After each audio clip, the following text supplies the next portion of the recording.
Well, what happens is that these young people, they get sent into battle, um, fighting in Afghanistan or Iraq, and when they come back injured, seriously injured, people suffer disabilities that will take them through their lifetime.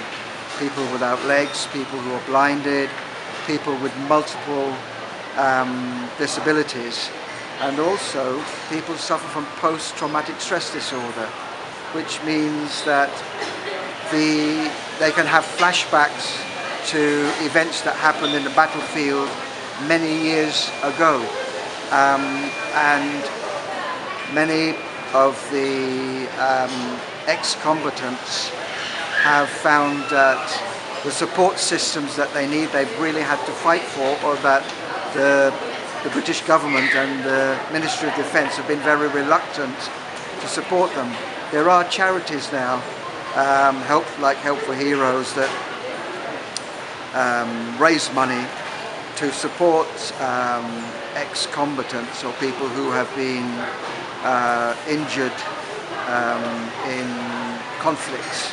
But people do seem to say that having given put their life on the line for the country when they come back, there are not the support systems for giving them help and support that they need in order to cope with the serious injuries and disabilities they get. What do you think should happen?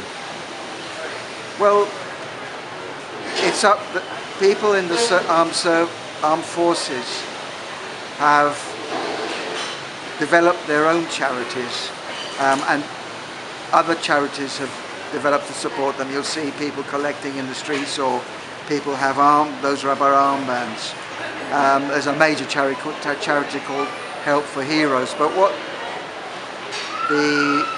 it seems to me that people who have fought out in Afghanistan, particularly at the moment, and coming back injured with lifelong injuries and disabilities, they're arguing that there should be more support within the armed forces itself. The Ministry of Defence should provide more support, not just organisations like the British Legion, which has been giving support to the ex-armed forces personnel for many, many years, decades in fact.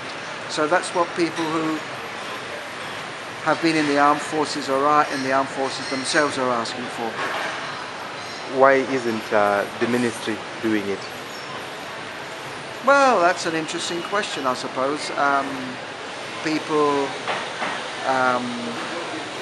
argue that once you have left the armed forces, you're of no interest to the government anymore or the Ministry of Defence.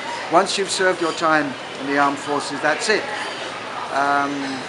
And you just have to make your own life in Civvy Street. And how easy or difficult is it, making life, civilian life, how easy or difficult is it? Well, I mean, for some people cope very well.